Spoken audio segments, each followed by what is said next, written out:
आज फिर मैंने एक लड़की को अपने सपनों को कुचलकर आंसू के घूंट पीते देखा है। जानते हो उसका सपना क्या है? She wanted to be a doctor, but उसके पापा के पास बस इतने ही पैसे हैं जितने में उसकी शादी किसी अच्छे से घर में हो सके। उन पैसों को हम दहेज कहते हैं। Hello friend, this is Sonali और आप लोग देख रहे हैं राइजिंग सन आओ बदले इंडिया। दहेज मतलब अपने आप को मार्केट में पैसों के लिए बेचना, अपने बेटे को मार्केट में पैसों के लिए बेचना। ये लड़के कितने खुश होते हैं ना कि यार अपनी मार्केट में वैल्यू बढ़ रही है। देख मेरी कीमत 20 लाख है, देख मेरी कीमत 30 लाख, अरे मैं तो 1 करोड़ का हो गया। अरे यार सोचो, एक लड़की अपना घर परिवार नाते रिश्तेदार माँ बाप सहेली इनफैक्ट अपना सरनेम तक छोड़कर तुम्हारे पास आ रही है यार। तुम्हारे घर का काम करेगी, तुम्हारे बच्चों को पाल पोस के बड़ा करेगी, खाना बनाएगी, बर्तन माजेगी, रोटी बनाएगी, घर झाड़ू पोछा करेगी, कपड़े धोएगी। इन सब की अगर तुम मार्केट वैल्यू लगाने बैठो तो खाना बनाने वाली एक एवरेज कस्बे में 5,000 रुपए लेगी, और अगर सब काम का देख लिया जाए तो 25-30 हजार रुपए महीने के। साल का एस्टिमेट लगाया जाए कितना होगा? अमूमन एक आदमी अपनी बीवी के साथ 50-60 साल तो रहता ही रहता है। दे पाओगे इतनी कीमत उसके पिताजी को आप, जितनी कीमत आप उसको अपने घर लाने के लिए ले रहे हैं?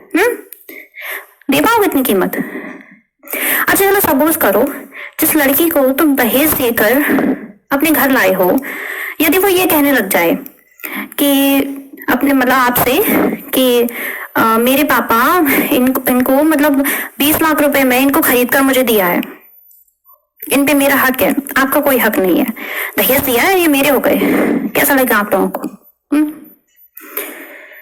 अच्छा कुछ लोग सोचते हैं कि ये रिवाज है। अरे नहीं भाई, मेरे अंकलों चाचाओं, ये रिवाज नहीं है, ये एक ऐसी कुरीति है, एक ऐसी गलत परंपरा है जो हम ही लोगों ने बनाई है।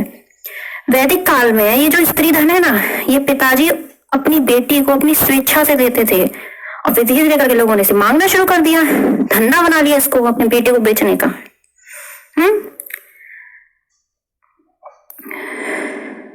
और फिर ये रिवाज चलती चली गई,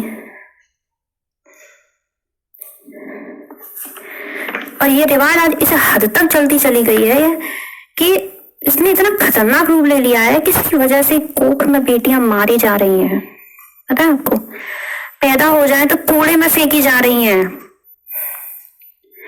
एक मिडिल क्लास फैमिली का व्यक्ति भी ये कह रहा है कि अगर सारा पैसा इसके पढ़ने पे मैं खर्च कर दूंगा तो इसकी शादी में मैं कहां से लाऊंगा? सपोज करो, सोचो।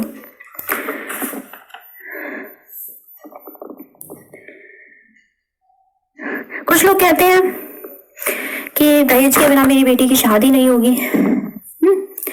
सही कहते हैं यार, सही है, दहेज के बिना मेरी बेटी की शादी अच्छे घर में नहीं होगी। अरे यार क्यों नहीं होगी? जो पैसे आप उसको दहेज में देने वाले हो ना, उन पैसों से उसको काबिल बनाओ, इतना काबिल बनाओ उसको पैरों पे खड़ी करो, और फिर उसके बाद उसकी किसी पढ़े लिखे इंसान से उसकी शादी कीजिए जो दहेज का नहीं लोभी हो, उसकी काबिलियत से उसको शादी करे, इस बात की उससे शादी कीजिए।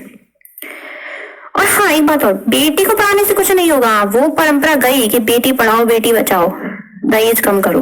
बेटे को पढ़ाइए, बेटे को संस्कार दीजिए। आप उसको कहो कि बेटा तू इतना कमा कि तुझे दहेज लेने की जरूरत ना पड़े। अगर तू कमाएगा खुद ही खाएगा तो क्या को जरूरत पड़ेगी है?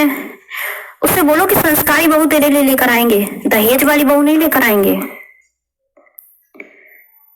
जब आप अपने बेटे की शादी में दहेज नहीं लेंगे, बेटी की शादी में दहेज नहीं देंगे, तो आपका बेटा भी आपके पद चिन्हों पर चलेगा।